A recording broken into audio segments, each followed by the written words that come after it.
Samantha from Jessama Tutorials here, and welcome to day 7 of the Cracklathon.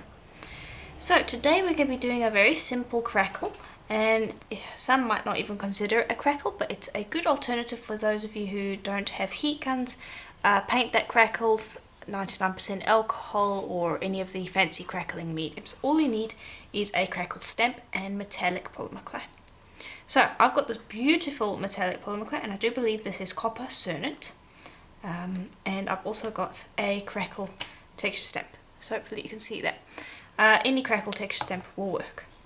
So what we're going to do is we're going to grab our clay, we're going to lay it down in our texture stamp, and then you can either lay cornstarch over the top, or you can use a wet sponge to help, because if you use your fingers you're going to find that it sticks to your fingers and lifts straight out of the texture stamp.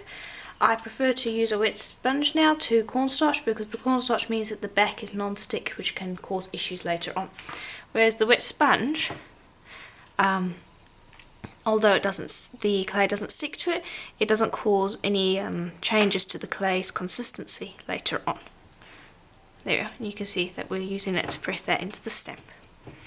And you'll go from one end of the stamp to the other, which will push out air bubbles, because you don't want any air bubbles.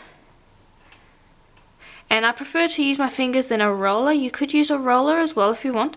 Just be careful, because if your clay lifts up out of the stamp when you're using a roller, which is a fairly common occurrence, you'll find that it lays down in a different place and it won't create a nice even mica shift. It will create what is called a ghost image, where basically you have the same image but they're in different spots, slightly different spots, so it looks like you have a ghost of your original image. Okay, and I'm just making sure that I've got that pressed in there nicely. And I should be able to lift this up, and you should be able to see from the back whether or not you've pressed it in. So I might spend a little bit more time working that into the stamp. Okay, and that should be just about ready to use.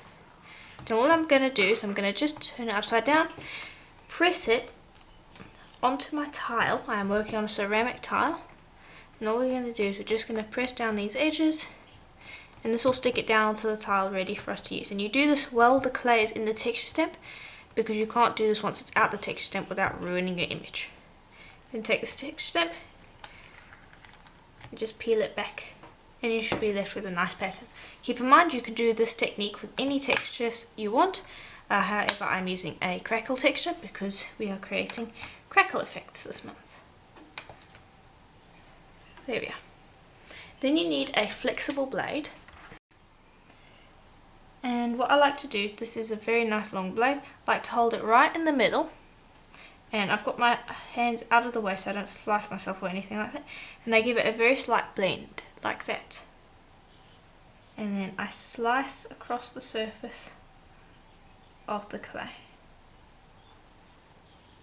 And I also tend to hold the excess there so that it doesn't get onto the clay.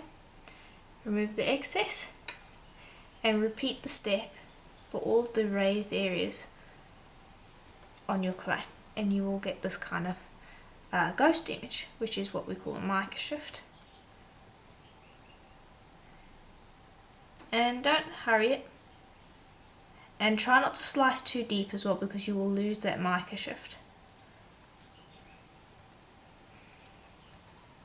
Okay, and I'll just continue for my entire piece.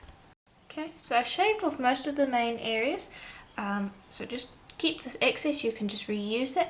Now you might feel like you should stop here, but you can see that there are a few crackly areas. You can leave those if you want, but you will be able to see that in the finished product. So if you don't want that in your finished piece, you should go with your blade, and you should just make sure that you get rid of as many of those areas as possible, so that you have a nice clean surface, like so.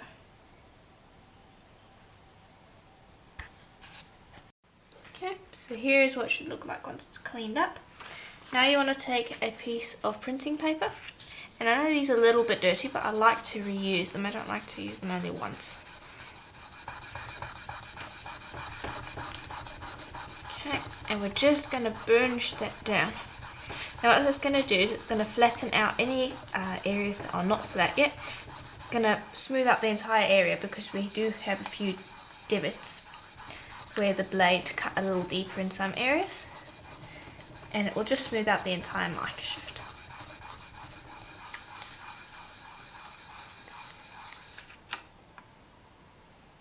Here we are, you can see that mica shift a lot more clearly now. Pick that up.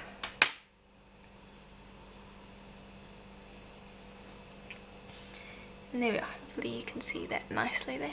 And now I know that's not technically a crackle effect, but I know for some of you that you might not have any of the tools or supplies that I've shown in the previous videos. So this is another way that you could create a crackle effect. So just keep that in mind as well. Okay, so after this we will have basically covered all of the basics as far as the foundation techniques for creating different crackles. So in the next few days we're going to be taking the previous techniques that I've shown, and we're going to be exploring them a little bit more, and we're going to be making more complex crackles. So if you haven't already seen the previous days, be sure to go back and have a look, because they're very simple, foundational, getting started crackles. And for the next basically through the next days in the month, we are going to be exploring much more complex, interesting crackles, but you need to have already got your foundation ready. So be sure to go back and check that. And also, if you would like to vote for your favourite crackle so we can make a project next month, please do go onto my group on Facebook, Jessama Tutorials Polymer Clay Community. That way you can vote at the end of the month for which crackle was your favourite. And as always, I'll see you in the next tutorial. Bye for now.